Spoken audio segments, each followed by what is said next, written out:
నందమూరి బాలకృష్ణ హీరోగా బోయపాటి శ్రీను దర్శకత్వంలో అత్యంత ప్రతిష్టాత్మకంగా తెరకెక్కుతున్న చిత్రమే అఖండ 2 తాండవం.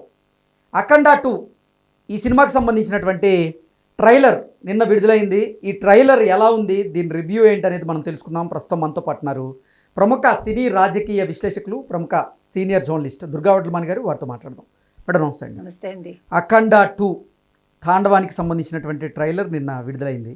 ట్రైలర్ రివ్యూ ఏంటి, ట్రైలర్ ఎలా ఉంది, సినిమా ఎలా ఉండబోతుంది అంటే ఏం చెప్తారు?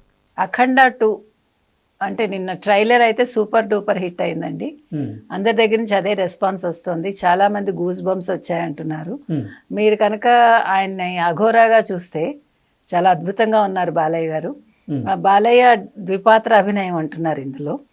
తర్వాత ఈ సినిమా చాలా అంటే బాలయ్య కెరీర్లోనే అతిపెద్ద సినిమాగా అభివర్ణిస్తున్నారు. ఎందుకంటే 200 కోట్లతోటి ఈ సినిమా నిర్మాణం జరిగింది.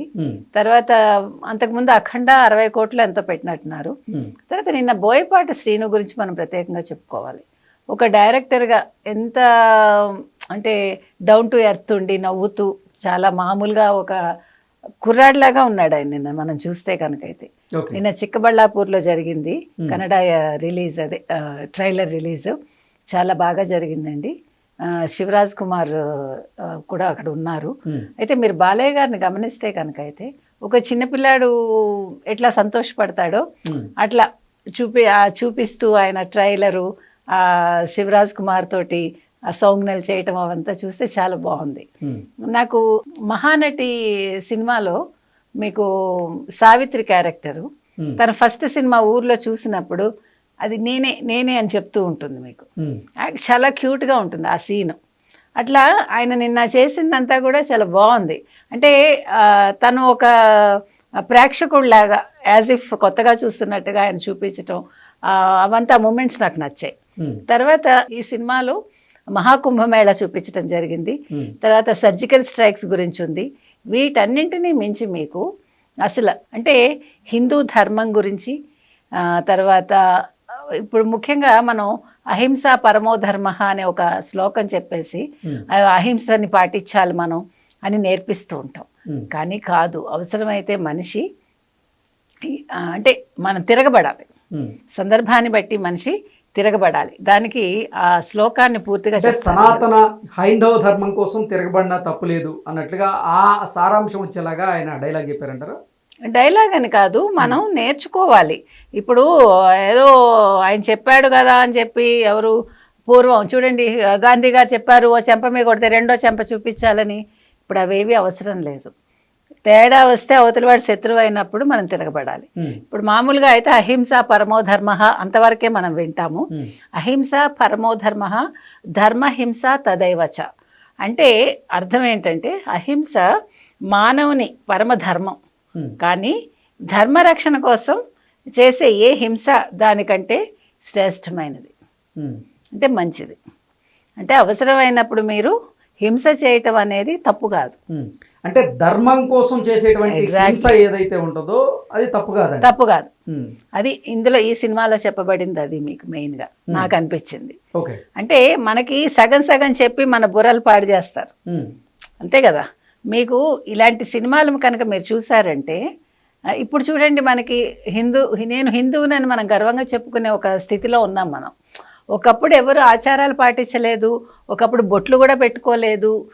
ఇప్పుడు పాపిట్లో కుంకుమ పెట్టుకుంటారు, నల్లపూసలు వేసుకుంటున్నారు, తర్వాత ప్రతిదీ కూడా ఒక ఆడంబరంగా ప్రదర్శిస్తున్నారు.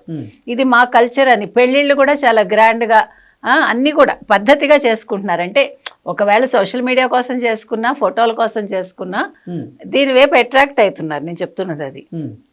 ఒకప్పుడు అదేం లేదు. మీకు యాక్చువల్గా 40 ఏళ్ళ వయసులో కనుకైతే బాలయ్య ఈ సినిమా చేస్తుంటే ఇంకా బాగుండేది.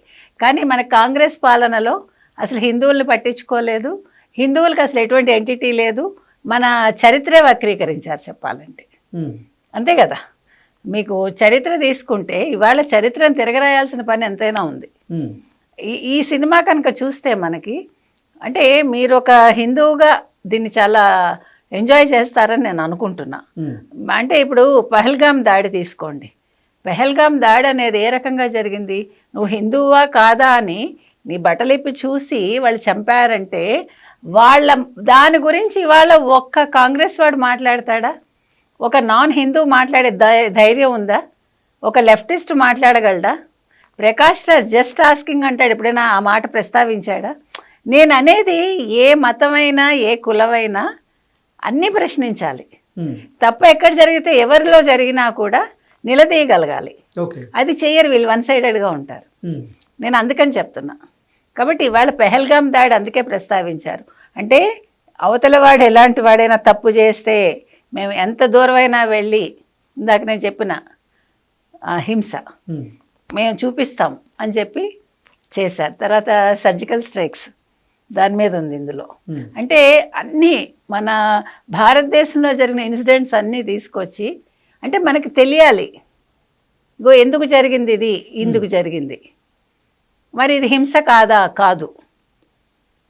అవతలవాడి హింస చేసినప్పుడు మనం దానికి బదులు చెప్పటం అనేది హింస కిందకి రాదు.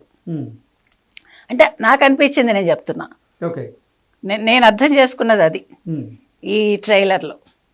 అసలు ట్రైలర్లో మీకు బాలకృష్ణ అట్లా వస్తూ ఉంటే అఘోరా కింద, తర్వాత శివుడిని చూపిస్తాడండి. ఎంత అందంగా ఉన్నాడో శివుడు. నేను ఎప్పుడూ చెప్తా, శివుడు అనే క్యారెక్టర్ మనకి, అంటే దేవుడిగా మీరు చూసినా ఎలా చూసినా శివుడు ఒక మ్యాస్కులైనిటీ. అతను ఎంత బాగుంటాడంటే అతని శరీర దారుఢ్యం కావచ్చు, ఆ సింహ మధ్యముడు అని వర్ణిస్తారు మీకు సాహిత్యంలో. ఆ సింహ మధ్యముడిలాగా ఉంటాడు శివుడు. మీకు రాముడిలో లాలిత్యం ఉంటుంది, శివుడిలో మ్యాస్కులైనిటీ ఉంటుంది. సో అది కనిపించి ఎంత అందంగా ఉన్నాడో శివుడు. అంటే మీకు అది గ్రాఫిక్స్ అయినా కూడా, అంటే ట్రైలర్లోని కొన్ని సన్నివేశాల్లో బాలకృష్ణ గారిని చూస్తే కొన్ని సీన్స్లో గూస్ బంప్స్ పక్కా అని చాలా మంది చెప్తున్నారు. That's what. మీకు అక్కర్లే అసలు. మీకు ఫస్ట్ ట్రైలర్ అతని ఎంట్రీనే అలా ఉంది కదా, చాలా బాగుంది నిజంగా చెప్తున్నా. అంటే మీకు పక్కా ఇది డిసెంబర్ 5 ఒక కన్నుల విందు అంటాను చూడండి, అది జరగబోతోంది. అంటే అంచనాలను మించేలాగే ఈ ట్రైలర్ ఉందంటారా? ఖచ్చితంగా. అంటే ఒక డైరెక్టర్ ఎలా ఉండాలి అనే దానికి బోయపాటి, ఒక down to earth. Okay, Balakrishna చేసినందుకు మీకు బాలకృష్ణ ఈ సినిమాలో మీకు కళ్ళల్లో బెల పవర్ కనిపించింది నాకైతే. అంటే అందులో ఆ పాత్రలో పరకాయ ప్రవేశం చేశాడు ఆయన. మీకు అంటే అతనిలో చాలా షేడ్స్ ఉంటాయి.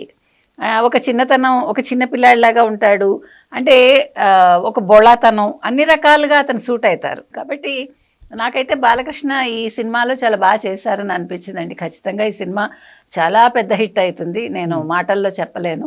అంచనాలకు మించే. బోయపాటి శ్రీను బాలకృష్ణ గారి కాంబినేషన్ అంటే అసలు నెక్స్ట్ లెవెల్లో ఉంటుంది ఈ సినిమా. సో ఇప్పుడు అఖండ 2 మీద కూడా భారీగా అయితే అంచనాలు ఉన్నాయి. ఆ అంచనాలకు తగ్గట్టుగా సినిమా ఉండబోతుందంటారా? ఖచ్చితంగా ఉంటుంది. తర్వాత ఇందులో ఒక కార్ ఏదో కొత్తగా పెట్టారట, అది ఏంటి అనేది రివీల్ కాలేదు, అదొకటి ఉంది. ఇంకా చాలా మనకి తెలియని అద్భుతాలు ఏమున్నాయో మనం చూడాలి. మనం అఖండాలో చూసాము కొన్ని ప్రత్యేకతలు, సో ఇందులో కూడా చాలా ప్రత్యేకతలు కనిపిస్తున్నాయి. మొత్తం మీద ధర్మం, హిందుత్వం అన్నీ మిక్స్ అండ్ మ్యాచ్ నాకైతే కనిపించింది. నా భరతమాత జోలికి కానీ, నా దేశం జోలికి కానీ, నా ప్రజల జోలికి ఎవరైనా వస్తే క్షమించేది లేదు అనేటువంటి ఒక మెసేజ్ని ఇచ్చారంటారా? ఖచ్చితంగా. అంటే మనం కూడా నేర్చుకోవాలి. నేను చెప్పేది ఏంటంటే ఈరోజు యువతకి మీరు సరైన ట్రైనింగ్ ఇవ్వాలి. అంటే చదువు ఒకటే సరిపోదు, మనం ఏదొచ్చినా కూడా మన యుద్ధంలోకి వెళ్ళగలిగేలాగా ఉండాలి. మనం ప్రత్యర్థిని మనం మట్టి కరిపించేలా ఉండాలి. ఈరోజు మీరు అందరినీ అలా తయారు చేయండి, నేను అది చెప్తున్నా. కాబట్టి ఇలాంటి సినిమాలు చూడాలి, చూసి మనలో ఒక ఏమంటారు ఉత్సాహం కావచ్చు, లేదు ఓకే అవసరమైతే నేను ఎదురొడ్డి పోరాడగలను అనే ఒక ఇది రావాలి మనుషుల్లో, ఒక ధైర్యం నింపగలగాలి. సో అలాంటిది ఒకటి ఇది కలగజేస్తుందని నాకు అనిపిస్తోంది ఈ సినిమా. ఎనీవే డిసెంబర్ 5 మనం మళ్ళీ మాట్లాడుకుందాం. Okay, thank you.